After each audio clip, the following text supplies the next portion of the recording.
Amen.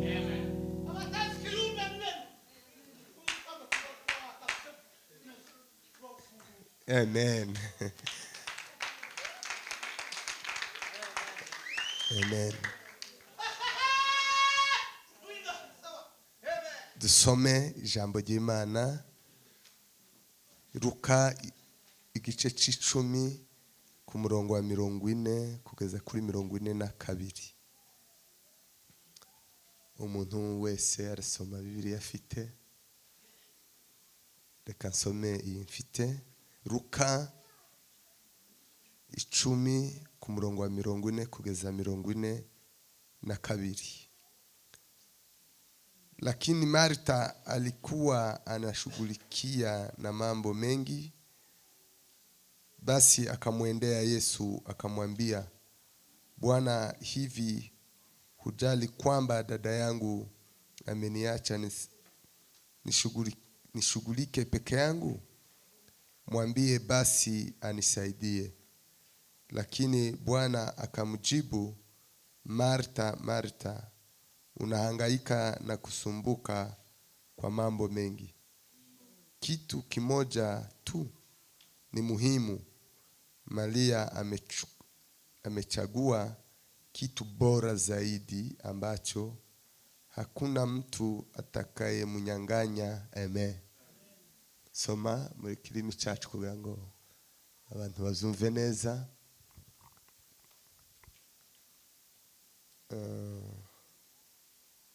Yavuze ngo ariko Marita yarahagaritswe umutima n'imirimo myinshi yo kuzimana. Aho bigeze aramwegera aramubwira ati, databuja, tibikubabaje yuko mwene data yampariye imirimo, wamubwiye akamfasha? Umwami Yesu aramusubiza ati, Marita, Marita, uriganyira wirusha muri byinshi, ariko ngombwa ni kimwe, kandi Maria yahisemo umugabane mwiza atazakwa. Amen. Turangirize muri Zaburi ya 73 ku murongo wa 28. Nisome kwa Kiswahili na Lakini kwangu ni vema kuwa karibu na Mungu. Wewe Bwana Mwenyezi Mungu ndiwe usalama wangu. Nitatangaza mambo yote uliyotenda. Amen. Uliyotenda. 73 ku murongo wa 28. Ni umurongo uheka. Ariko njeweho kwegera Imana niko kwiza kuri nje. Umwami Uwiteka niwe ngize ubuhungiro kugira ngo namamaze imirimo yakoze yose. Amen. Amen. Natwe dushimiye ikaze kubana namwe hano. Imana ishimwe. Dushimiye abashumba b'itorero. Imana ibahe umugisha. Dushimiye MWAKWIFUZA. Imana ibahe umugisha. Dushimiye n'umuyobozi turi kumwe bwa butumwa bizimana. Imana imuhe umugisha. Mwebwe mwese tubahaye ikaze. Tugiye kuganira. Ndabaza gatoya mouse. Murepeta kangahe mu cyumweru? Ninde president? Murepeta kangahe mu cyumweru? Kabiri. Nukuvuga ngo mu kwezi kangahe? Ni 8. Sivyo? Mu kwezi mukora ihuduma kangahe? Taho. Bakora ihuduma mu gihembwe. Iminsi ngahe? Iminsi 3. Nukuvuga ngo dufashe iminsi 2 mu cyumweru ku mwaka ni iminsi ngahe? Murepeta inshuro zingahe? Nimba murepeta kabiri nukuvuga ngo ni 8 mu kwezi, ubwo kuba iminsi 10 amezi. Fata ni iminsi 90 ku mwaka no barepeta. Bagasenga iminsi ngahe mu mwaka? nukuvuga ngo ni mu gihembwe basenga iminsi 3 ubwo mu mwaka basenga iminsi ingahe iminsi 9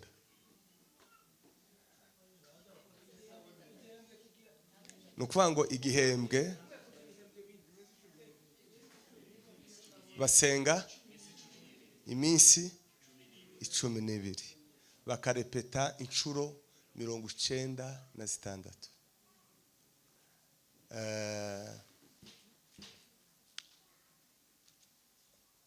kera namenya abo muri bo hello turi kumwe mbajije n'abandi mbajije n'abashumba mbabajije n'aba ni korari president bere president nawe uko nyine bavuze siko icyo rero tuge kuganira niki tuge kuganira imirimo yose dukorera mu nzu y'Imana imirimo yose dukorera mu nzu y'Imana igomba gukorerwa mu isi y'umwuka hello tegere ndangana nitonze kubera ko tuge kuganira hejuru yo gusenga tumwambona ko nimuhindura mugasenga inshuro 96 ku mwaka mukarepeta iminsi 12 ku mwaka suko mwose hello tegere nukuvuga ngo agakiza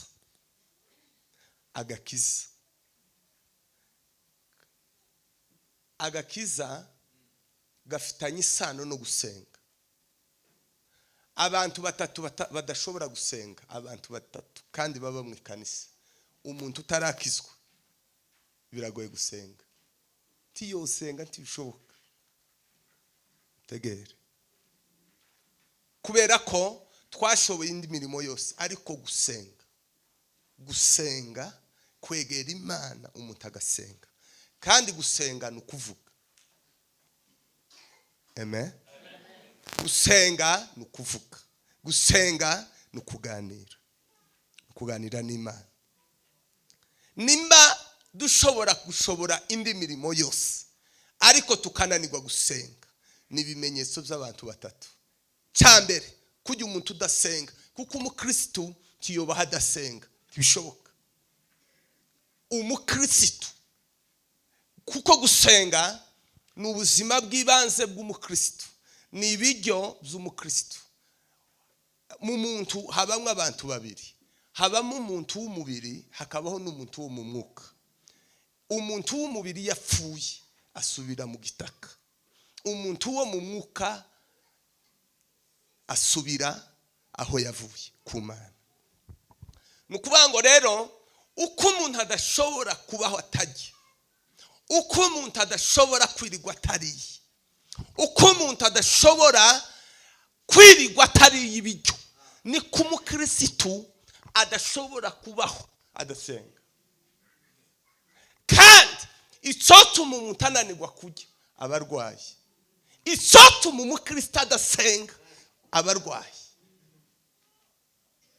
hello turi kumwe tegere ngiye ndavuga nitonda kubera ko ubuzima bwa gikristo bubeshejweho no gusenga n'umuntu wo mu mutima tabwa ukumusa ukusi we uwo ngo twatubona usa n'ukuteye mu mutima ukumusa kumwango abantu basase oya abantu basa nuko baba mu mutima ibo bo mu mutima kandi nibo twatubwizwa mwebwe kuturabwiriza mwebwe bo mu mutima amen nukuvuga ngo rero ubuzima bwo gusenga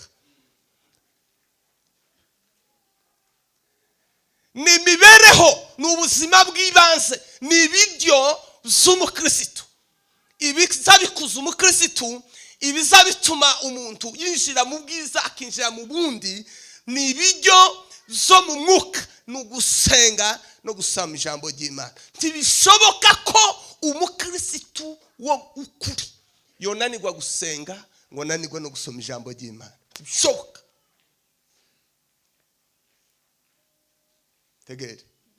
tegere mwumva ukuntu abantu bafite ibibazo ko turakorera Imana ariko tutayikunda. Kuko gusenga umuntu wese ukunda Imana agaragazwa n'ibintu bibiri, no gusenga no gusoma ijambo. Nico kintu kiza kiranga umuntu uri mu bujutsi, umuntu ukunze Imana. Ikintu kiza kiranga umuntu wanebwe no kudasenga no kudasoma ijambo.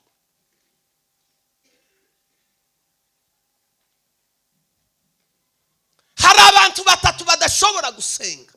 Hari abantu batatu gusenga ni nko kubikoreza etaje. Umuntu wa mbere utarakizwa, umuntu utarakizwa biragoye cyane gusenga. Kuvuga ngo umuntu utarakizwa ngo asenge avuge aganire n'Imana, kuko gusenga ni ikiganiro umuntu akorana n'umukunzi we n'Imana ye, kubera ko umuntu ukunda tiwoburira umwanya kandi tiwomuburana amagambo muganira. Hello, tuko pamoja? Tege ndavuga nitonze kugira ngo turaza guhindura inshuro 96 zizo gusenga inshuro 12 muzorepeta. Hello, timwo bishobora bakorare, timwo bishobora. Abantu batarakizwa kuko mu rusengero dufite abantu batatu. Abantu ba mbere baba mu ikanisa n'abantu batarigera ikintu cyitwa agakiza, tibaramenya agakiza, tibasa agakiza, tibarakizwa tibazi na Yesu taragera no mu buzima bwabo. Abo boririmba, abo bobwiriza, abo babashumba, abo babadiyako, ariko batarigera bahura na Yesu mu buzima bwabo. Cyo ni gice kinini kiba mu ikanisa. Abo nti kumubwira gusenga ni kibazo gikomeye. Niba abandi muzamuja nko gusenga ibitotsi byose bikamabiza, barangiza akamaba amaso. Sino bibaho. Mwaje nko gusenga gutya, umuru hose ukamusa, ibitotsi bikamabiza. Mwarangiza amen bakamaba amaso, ugasha topic ikaze. Nimekutana na Yesu, nimekutana na Yesu, yeye mwenye uwezo akaniokoa, yeye mwenye uwezo akaniokoa. Hari abantu baba muzima batarige mu bwoko bwa, dufite abamama batarakizwa, dufite abagabo batarakizwa, dufite abasore batarakizwa, dufite abakobwa batarakizwa, ariko imirimo yose mu ikanisa boyikora, ariko batazi ikintu cyitwa agakiza, batarahura na Yesu n'umunsi n'umwe, kubera ko bakure mu nzu y'Imana, bakurara abanyedini, bakurara Sunday school, bamwikanisa bararirimba, bageraho babarenuko, ariko ikintu cyitwa agakiza tibakize mu buzima bwawe. Uwo muntu ntiyosenga.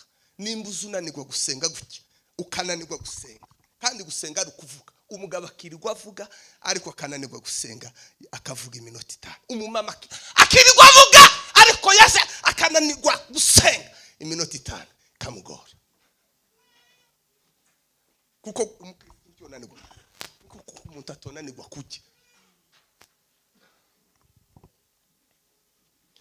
Abantu batarakizwa biragoye cyane gusenga.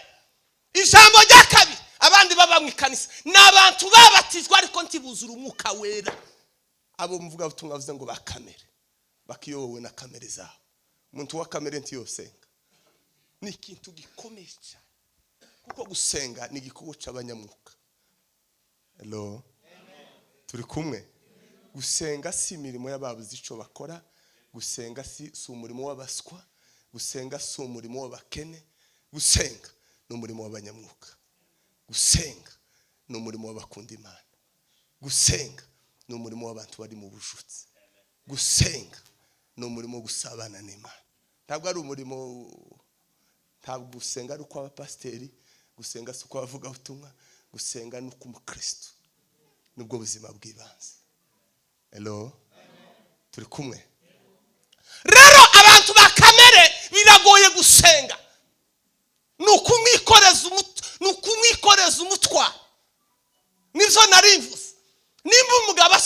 kwirirwa avuga, umumama akirirwa avuga, kandi gusenga ari ukuvuga.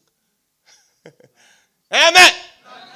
Gusenga si ukuvuga, gusenga si ukuganira. Nimba umuntu yo kwirirwa avuga ariko yagera igihe cyo kuvugana n'Imana, amagambo agakama akuma. Umuntu wa kamere ntibisenga, ntibishoboka. Undi muntu wa gatatu tusenga ni umuntu wanebwe. Ikimenyetso cy'umuntu wanebwe ni umuntu utagisenga. Hello. Tuko pamoja?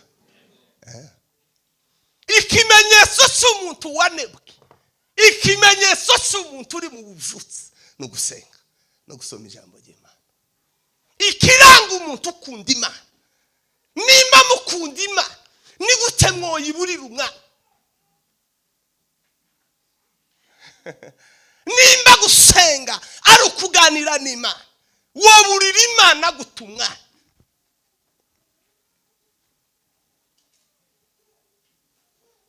Gusenga bwari ubuzima bwa Yesu. Imibereho ya Yesu yari imibereho yo gusenga, kandi yari icyitegererezo cyacu. Nimba umwami Yesu yabayeho mu buzima bwo gusenga, muzamubona mwebwe muzoshobora iby'Imana mudasenga.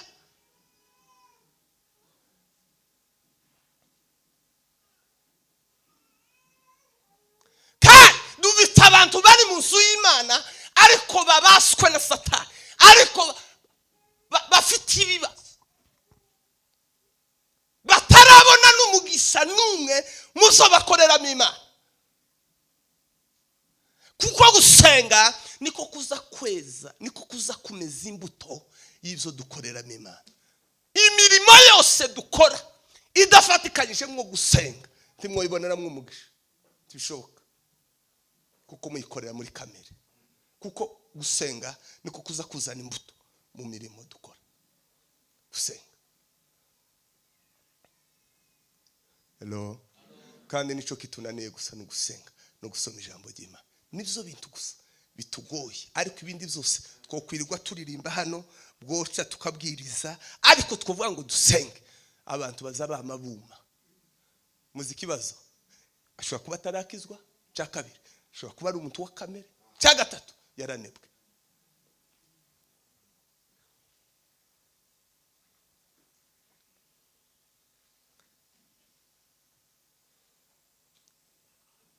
Rero nimudasenga Imana, nutegera Imana gusenga Imana, uzonebwera mu ikanisa, muzosambanira mu ikanisa, muzorogera mu ikanisa, muzorwanira mu ikanisa. Kujya umuntu gusenga no kwisha. Gusenga umuntu wo mu mwuka ni usenga, nukurwa. Biratubwira ngo ntabwo tugwana ngo nibifite amaraso n'umuriro, turwana n'imyuka. Nico gituma Yesu yavuze ngo ugiye kirageze yuko abasenga data bamusenga mukuru no mu mwuka. Imana ni wowe isenga wawe uteka, wowe ndetse Imana ni umwuka. Senga uwo wambaye uwo wawe ufungura kweto wikoreye igikapu, ni umwuka. Senga yarivuze ngo tiba ku musozi, ni umwuka. Abadayimoni ni Satani ni ukuvuga ngo dusenga ni imyuka yayirwaniriye. None tumpe Bwana watukufu. Haleluya. Rero iyo umuntu atayasenga abakinguriye Satani kwinjira mu buzima bwewe. Iyo umugabo utayasenga abavuze ngo Satani karibu muwanje. Iyo umugore atayasenga abavuze ngo Satani karibu mubanje. Gusenga no kubaka igikuta, gusenga no kwiyubakira igikuta munsi y'umwuka. Hello. Turi kumwe? Nimekutana na Yesu, nimekutana na Yesu, yeye mwenye uwezo akaniokoa. Yeye mwenye uwezo akaniokoa. Yeye mwenye uwezo akaniokoa. yeye mwenye uwezo akaniokoa. Rero gusenga kubaka igikuta mwese y'umwuka niko Dawidi hano umwanditsi yavuze ngo ariko njeweho kwegera Imana niko kwiza kuri njewe bindutiye kurepeta bindutiye kubwiriza umurimo mwiza mu nzu y'Imana no gusenga nta kindi kintu cyiza mu nzu y'Imana ko kwegera Imana nta wundi murimo mwiza abashumba mwikanisa ko kwegera yakure gusenga. Nimekutana na Yesu, nimekutana na Yesu, yeye mwenye uwezo. Haraho narindi mu cyumweru gushize sanga baririmbyi bazabamara umwaka badakoze ihuduma namambwa ngo abakorari bose umari korari uyirukana nuko namwe musenga inshuro 12 namwe mwokwirukana kuko satani mwarayuguruye mapepo ntiyoreka kuba kubinjirana gute. Nimekutana na Yesu, nimekutana na Yesu, yeye mwenye uwezo akaniokoa, yeye mwenye uwezo akaniokoa.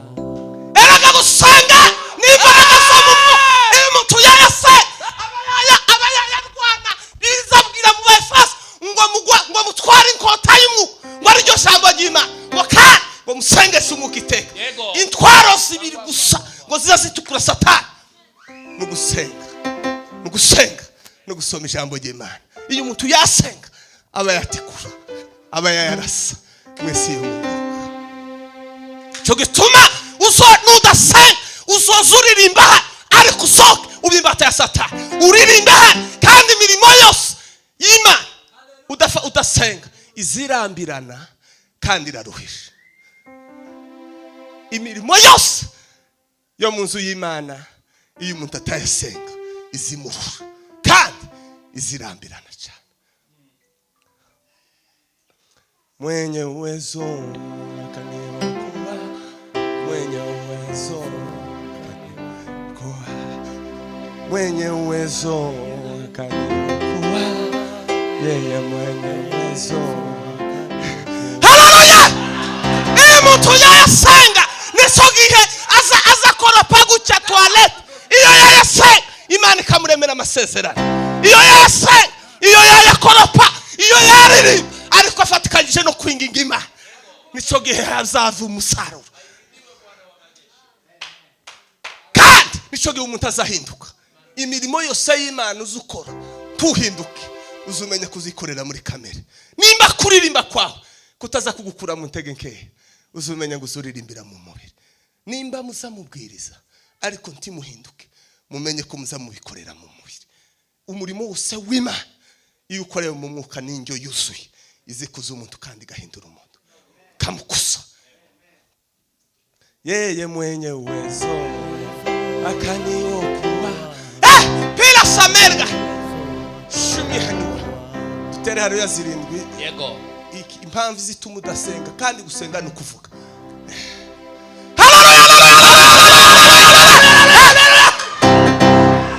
Yeye mwenye uwezo akaniokoa, yeye mwenye uwezo akaniokoa. Ariko nzeweho kwegera Imana niko kibiriye ariko nzeweho ariko umumama uzuririmba usenga ariko umugabo usenga ariko kubana n'umugabo usenga ni byiza yeye kubana n'umugore usenga kubana n'ikorari usenga nta wundi murimo mwiza mu kanisa ko kwegera Imana isira senga. None nimba Imana yaraguhamagaye ni gute ukwanga kwegera yaguhamagaye? Erega gusenga nukuja kwegera ni yaguha ni boss kuba ngo boss niriwe gucya amaneno yabaye menshi no mwisi none unijaze nguvu unipe upa unipe nguvu. Yeye mwenye uwezo akaniokoa, yeye mwenye uwezo akaniokoa. Gusenga ni protection bizabikurindira urugo bikakurindira umugabo bikakurindira abana. Yesu yaravuze ngo musenga ubudasiba musenga mutagwa mu mwoshi musenga mutagwa mu mwoshi. Gusenga abantu bose baza basenga abantu bafite umutekano muke mwisi ngo nuguhunga baba baragize ngo Imana ngo ubuhungiro bwawe abantu bose bazabaza gusenga nta mutekano bagira baba mu ntambara kujya abantu bose batazasenga bari iwabo baratekanye ariko umuntu wese usenga n'umuntu udatekanye yageze Imana ubuhungiro zava ngo ma ndahunze kandi muhungishije abaje mpungishije abana yeye mwenye uwezo ataniokoa mwenye uwezo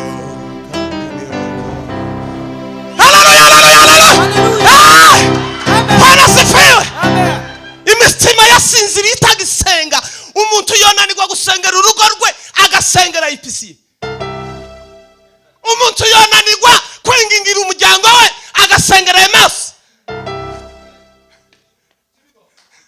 Yeye mwenye uwezo ataniokoa yeye mwenye uwezo nimudasenga muzoza muririmba muroga muzoza muririmba muri abasambanyi muzoza muririmba muri abagome muzoza muririmba muri abanyashari muzoza muririmba imiryango yanyipfuye muza mugwana n'umugabo nijoro mumubwiriza 7:26 haravuga ngo sindabona ikintu kirusha urupfukuru ku mugore mumeze nk'urushundura ngo kandi kamera kingoye ngo kandi ngo kamera ku mutego ikintu kirusha urupfukuru umuntu uziko umuntu yoririmba rura mu nzu dushamburiye ivyo bintu yeme dushamburiye kini giterane cya ushamburize kandi ushamburize niko gusanga ikirato kumeza yo kuriraho wokirekeraho wogira gute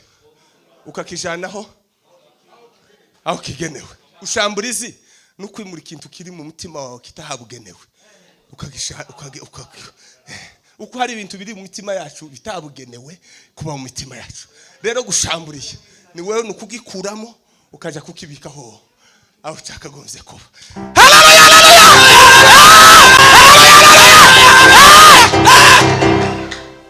Nimekutana na Yesu nimekutana na Yesu yeye mwenye uwezo akaniokoa yeye mwenye uwezo akaniokoa. Hariya twasomye n'abakobwa babiri bavukana bose basuwe na Yesu bose ari babiri Maria na Marita bose bagize umushitsi nka Yesu.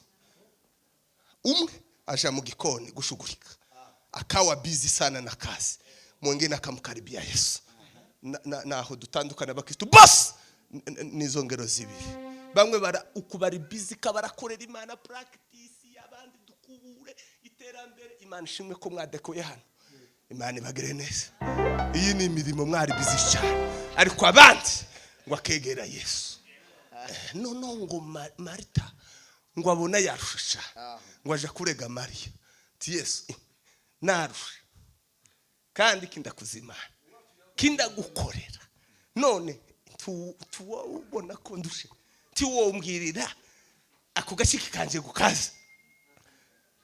Yesu aramubwira ngo Marita we uyu yahisamo mugaba atazakwa wo kwegera Imana eraga kwegera Imana nico kintu umuntu atokwa nubwo bokwaka zose bakakwaka n'ibyawe ariko kwaka Yesu ubahise nk'umugabane udashobora nta muntu wo kwaka Yesu iyo wamwegereye koza mwumva amagambo meza. Yesu yamabwira ngo Marita we kurirusha ubusa uko abantu bari busy mu mirimo y'Imana ariko bakananirwa gusenga.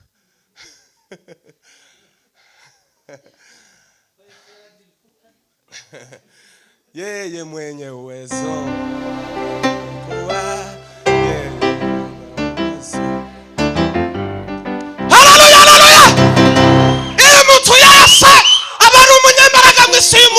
nubwo yo kwambara yose mwe akamara kirato kimwe ariko buri we iwe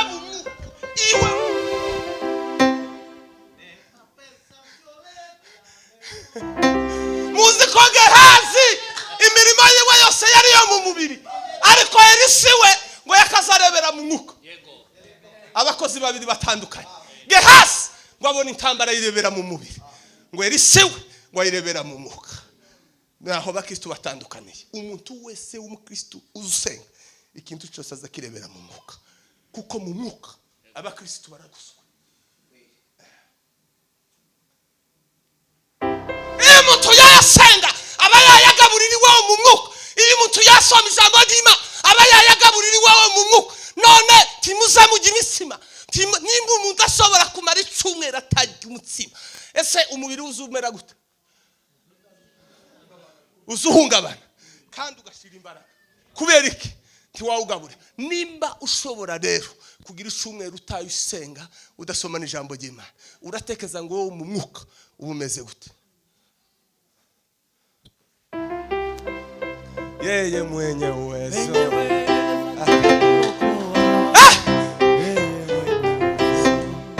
Tere haleluya.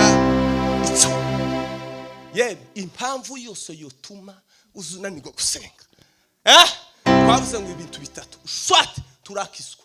Cyakabiri warabatijwe ariko ntiwigeze wuzura umwuka w'Imana. Cyangwa isakane waranebwe. Kuko nta hadase. Tiso. Nta nani gusenga.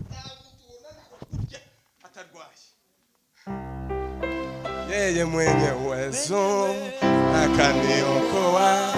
Yeye mwenye uwezo. Haleluya, haleluya, haleluya, haleluya. Barasafira. Erega gusenga nukwiyubaka wewe mu mwuka. Barakaguriyo wewe usenga. Ukabanga Mana we ndakwifuza ndagukeneye. Ugumane naje. Umuntu akananirwa kuvuga utarikirwa avuga. Mana we umuryango wase ndaguhaye Mana we. Umugabo n'umugore abana baje ndabaguhaye. Ucumbike mu wanje ugendane natwe. Umugore akananirwa gusenga gutya ariko akirwa avuga. Uwo yoririmba se amapepa agahunga aba yafite. Tawo kwirukana satani amufite. Yeye mwenye uwezo akaniokoa. Yeye mwenye uwezo. Yeye mwenye uwezo. Yeye mwenye uwezo. Haleluya!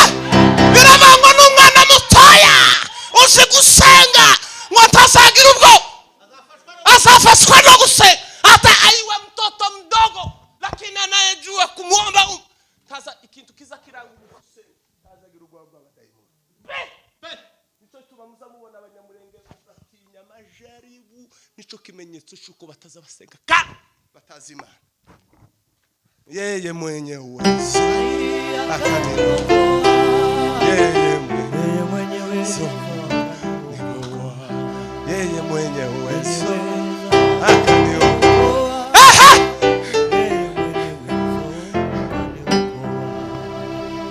Mtu yase aba yayarimbura mwese yo mu mwuka, aba yayagwana, aba yaya nico gituma Satani aziko abantu bosenga yotsindwa.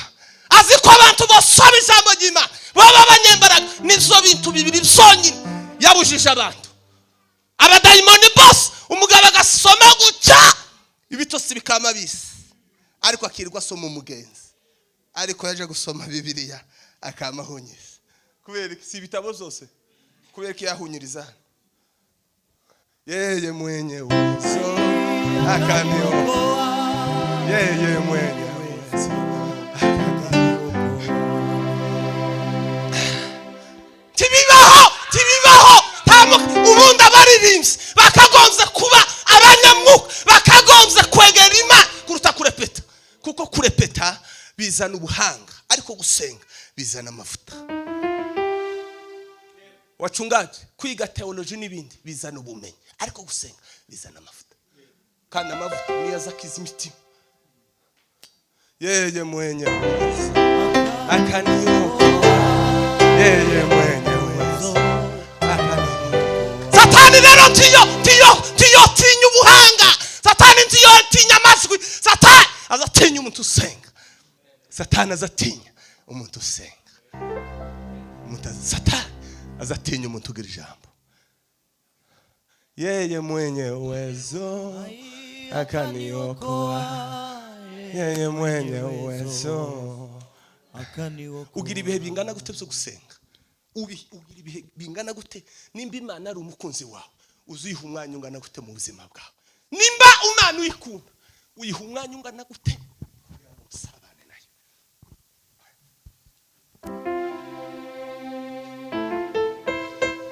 zavuga iyo neza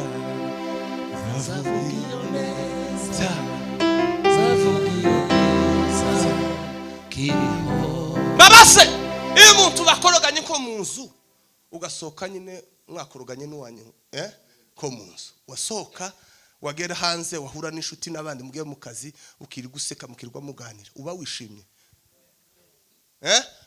kandi iyo utashe ugeze kuri gate ya mapepo wasohokanye neza gufata tuyashambure mu izina dutere haleluya 10 shambure ayo mapepo nkuko yaramwe Nkomezi nuzoza usohoka mu nzu ari akantu katagenze neza uzuzana imbaraga zigasohora amen amen nuzoza usohoka gutya ukabona hari akantu usize katagenze nugaruka gutya uzana imbaraga zigasohora kuko uko wasohotse iyo ugarutse niyo mwuka wa mbere uzi gufata kuri gate dushamburiye uwo mwuka haleluya haleluya haleluya imo tuyagiye rero kubera ko ari Imana n'umwuka Mana we zose bitameze neza no ningera mu kagaruka n'imbaraga zimira ya mapepo none se narimvuze ngo se wagiye hanze nyine wase wiri useka uba wishimye none ni kimwe no kuririmba hano kuko ibyishimo zo mu mutima biva ku Mana mu ijuru isoko y'ibyishimo zo mu mutima biva mu gusenga ibyishimo zo mu mutima biva ku Mana mu ijuru niyo soko y'ibyishimo nyakuri biva mu gusenga nico gituma muzoreba abantu bose bavuye mu ihuduma ikiza kibaranganike n'ibyishimo umuntu wese uba mu mahoro ahari hose azarangwa kandi umunebwe wese azarangwa no kutishima none nubwo igisirimba cogirata tukaririmba tabyishimo hari nabandi muzamureba gutyo kamubona afite ibibazo biruzuye mu mutima gusa karirimba ngo Yesu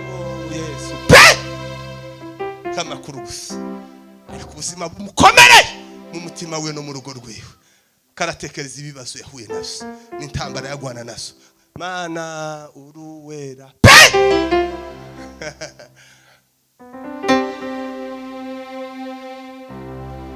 wera uruwera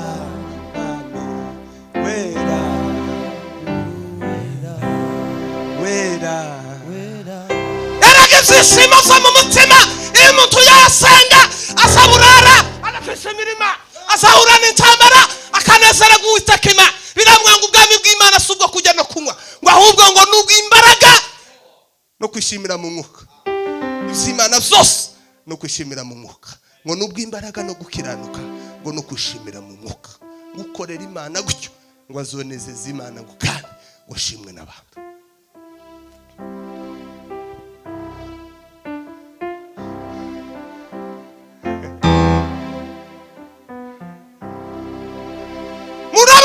muzonesha Satani mwaye muririmba muzamubona ko muzonesha uburozi kubera indirimbo muzamubona ko muzonesha indirimbo zobubakira imiryango muzamubona kuririmba zobarwanirira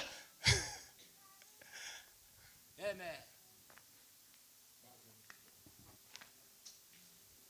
gusenga n'imbaraga z'Imana gusenga niyo ikota yonyine izishomeza Satani ukaba wewe wo mu mwuka ubakitse bantu bakaza nijoro abadayimoni bakaza kubera ko tuza tugwana mu mwuka kujya umuntu azaje gusambana yaranebwe kera ubusambanye n'imbuto aba Yesu kujya umuroza azaje kumenyekana iyi mbuto Yesu ariko yaranebwe kera kandi akanebwe ariyo intambara ariyo akagwana akararajya inyama atatetse haraba dushamburiye abantu baza barabajya inyama batatetse amapepo uvuze gute? Hano hari abantu baza bajya inyama nijoro batatetse, kandi kujya bari live, kujya abantu baza basambana nijoro mu nzozi abari live. Ese waraye uriye nijoro uzuzuka gute? Ko umuntu wigeze kukujya yaduha ubuhanya harahari hano haza barara bajya inyama nijoro batatetse bakabarika. Yeme dushambura ayo mapepo. Tishoboka ko umukristo yorara ajya inyama atatetse. Tishoboka. Bamuvogereye bakamugaburira. Nimekutana na Yesu, nimekutana na Yesu, yeye mwenye uwezo akaniokoa.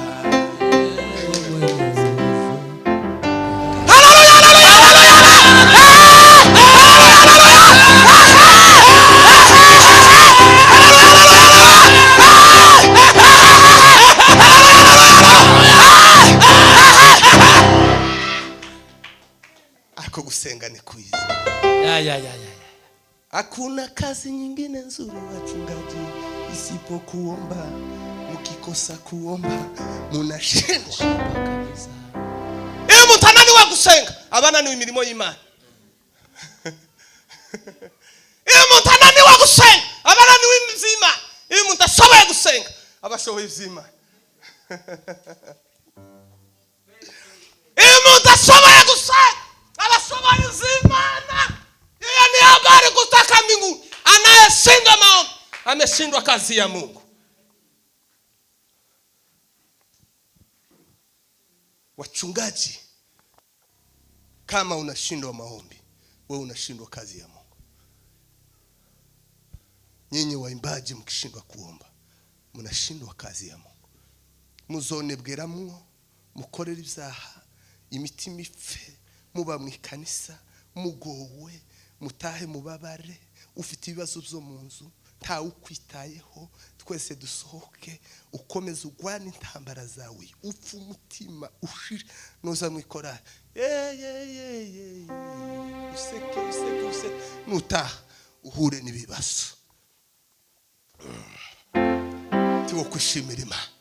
Gusenga honyine iyo natwasuze imbere y'Imana tukabwira ngo Mana we Bwana wa majeshi nakutamani Bwana. Ndagukeneye Mana we. Ndagukeneye Yesu mwana nijoro umwanya wo gusenga umugisha wawe. Naratangaye cyane ngo Daniel ngo amaze gusenga ngo umunsi wa mbere ngo Imana yumvise gusenga kwe ngo yohereza igisubizo ngo kigeze mu ijuru gikiri kumwe na marayika Gabriel ngo ahurane intambara imara ibyumweru bitatu arayigwana ibyumweru bitatu iramunanira. Imana ibwira ngo Mikaya tibuka ugende uje gutabara Gabriel umukatira inzira ashitse igisubizo.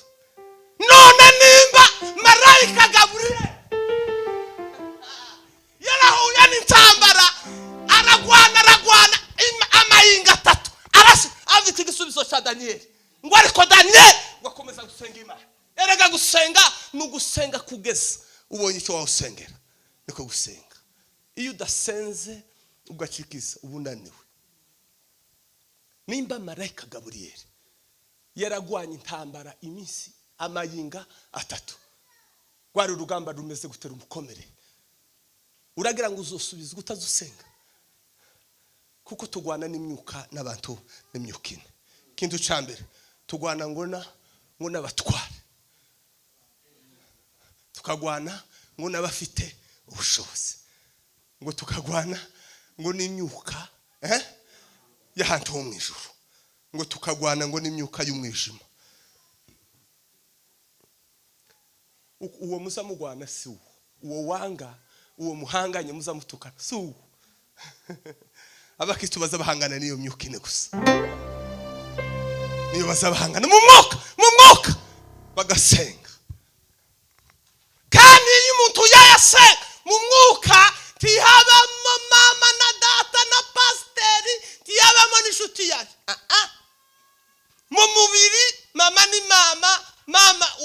wabyutse neza akaza kumbaza amakuru wiriwe neza niriwe neza ariko mwisi y'umwuka numupanga tamama ubaje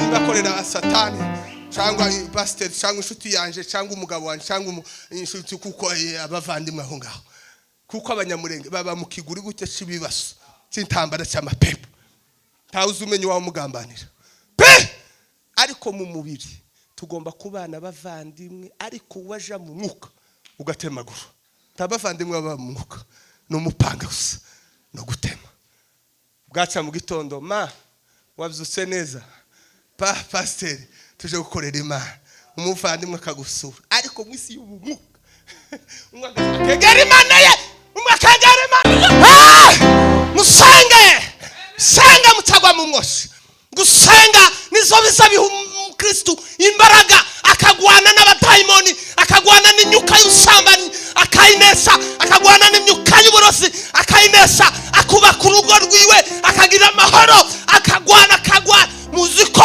nabo mworirimbana baba bagambanyi mukasava muri practice ninjoro wakaja kugambanira abanyamwuka dushamburiye abo bantu hello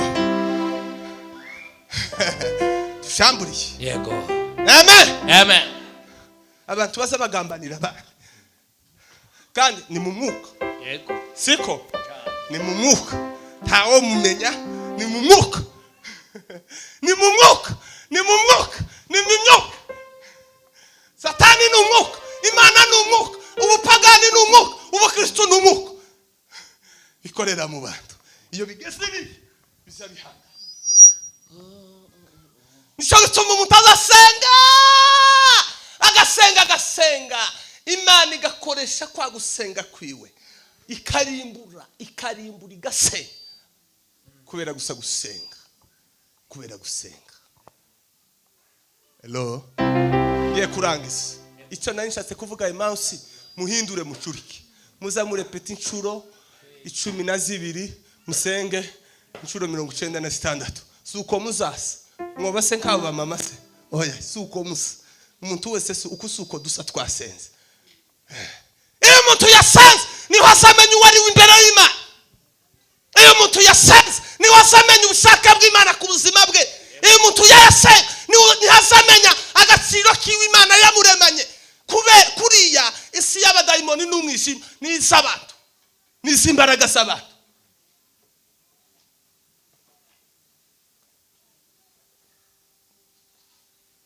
hello tumpe Bwana tukufu amen gusenga nukujya nugufungura ukusenga kuzuka mu gitondo ugateka icyayi ese mbazi iyo umuntu yashonje niki kiba gishonje niki kiba gikeneye kujya n'umubiri siko bimeze muzikiza gikenera gusenga n'umwuka w'Imana kujya umubiri uzusonza ukakubwira ngo ntekera icyayi ndashonje ukakubwira ngo ncumbira ndashonje ukakubwira ngo ninjoro tsumba ndashonje umwuka ni uzubwira umufite keneye gusenga keneye gusoma ijambo umuntu udafite umwuka w'Imana gusenga ni amakuru kandi azaje gusenga gusigiye yabaye ahuye n'ibigeragezo nico gituma aho gusenga akaja kubwira abandi ngo bamusengere akaja kubwira abandi ngo musengere akaja kuraguza akaja guhanuza iyo Imana ibonye abantu biringiye abahanuzi kuruta Imana iza yohereza umwuka w'ibinyoma mu bahanuzi bakabesha abantu nico kintu kisohoye mu bwoko bwacu fite abahanuzi benshi b'ibinyoma kubera iki ubwoko bwose bwananiwe kwegera Imana bwiringira ubuhanuzi muhaguruke dusenge kwa ngo turangize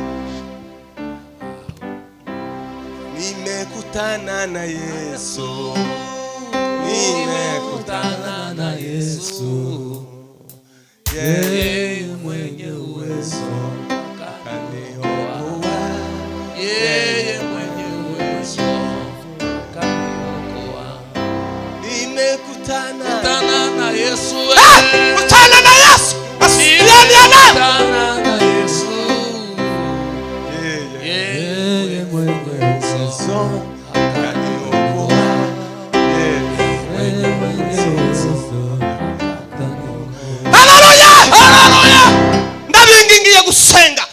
nimudasenga muzonebwera mu ikanisa timuzobona umugisha mu mirimo muzoza murepete ariko tuzobona umugisha mu ndirimbo. Gusenga niko kuza kweza imbuto, niko kuza kuzana imbuto muzo twadukora.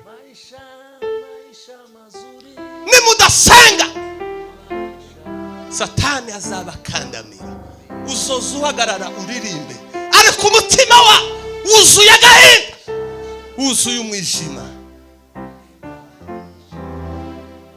Senga, ganira n'Imana.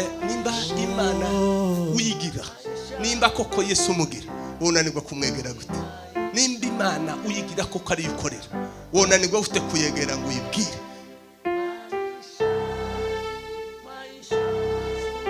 Birabango niyo yatangije umurimo muri twe. Nimba Yesu yaratangije umurimo muri wewe, ni gute wo kwanga kwegera yatangije umurimo muri wewe?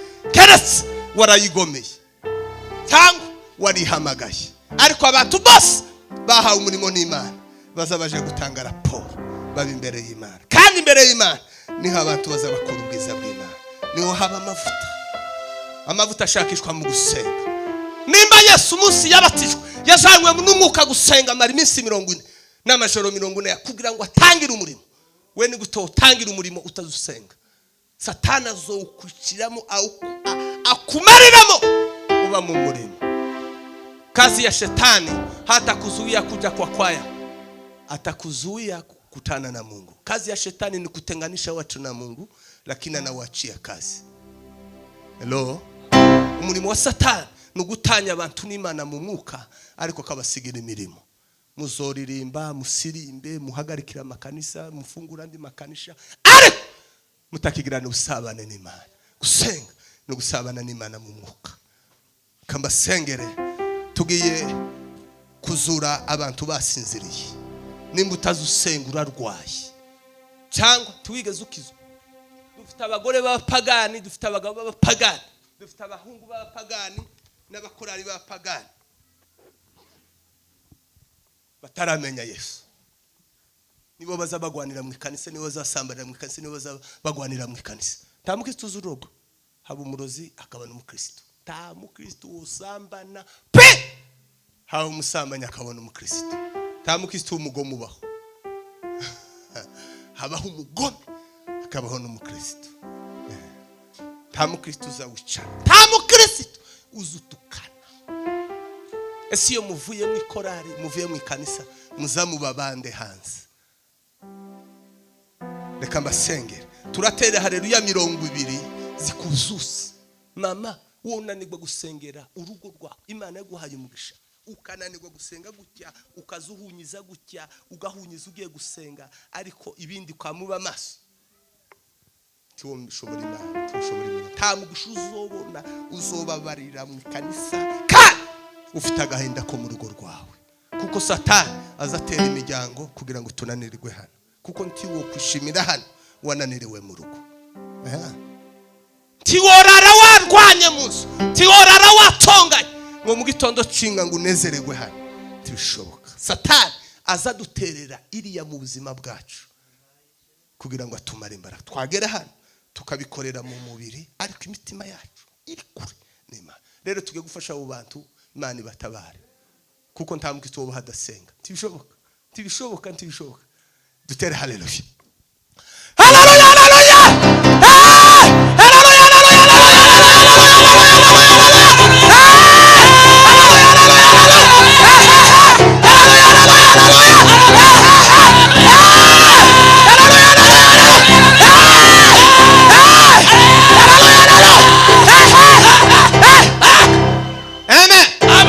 gutabara abantu bafite kwiganyira gutaha mu rugo. Imana ihimbazwe cyane. Kubura umutekano munsi. Yego. Bakaba ngo sijoro kandi rirabaye. Batasha. Tugiye gutabara bene abo bantu. Imana ibatabara. Amen. Amen. Ariko Imana yateguye igiterane mwagize neza. Imana ibiyereke. Mwizina rya Yesu. Imana mwaba mugenda muhindure ntimukongere kurepeta, muzamurepeta inshuro 10 na 2 ku mwaka. Muzamuza mu cyumweru mwama mufukama, muzamurepeta amasanga. Mwama umwafukame ari undafukame handi afukame hari amusenge. Nimurangiza ame mutaha. undi umunsi muze musenge mutahe niyinga muzoza murimba iyo muzi gusa mubone ibitangaza biba mwobaba no se Amerika yo batumira amapepo ntiyo kongera kubahana none kuko abaririnzi bagomba kuba abanyamasengesho kugira ngo imbaraga z'Imana zibarimo nizo zize zikiza imitima. Amen. Tabara abo bantu babavuga ngo se burije kandi ari kurira bari rumondo namara mu gitondo tabari uwo muntu wawiganye ngo se kandi burije darara mu biki burije nongera kandi tutabara abo bantu hanyuma dusenge turangize. Haleluya.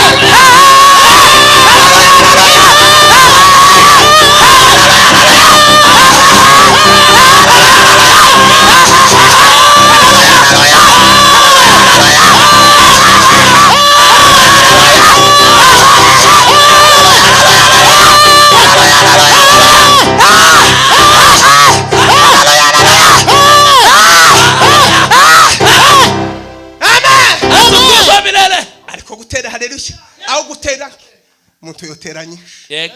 Nakumuka yambwiye. Komeza gutera nke. Uzusteranyije. Tugiye gushambura. Mwibohore mukenyere dushambura. Yego. Ukora igiterane se mugataha gutyo. Mura Imana irabatabara mu ngo zanyu. Mukire imitima muzamuririmba mwuzuye ibyishimo.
Imbaraga z'Imana jioni ya leo Bwana imbaraga mukawera imbaraga sawe abantu basenge abagabo basenge abagore basenge abakobwa basenge abasore basenge abarinzi basenge tubasha gushobora gusenga tubasha gushobora gusoma ijambo imbaraga z'Imana imbaraga zawe abantu nibazuka basenga nibazuka izina rya Yesu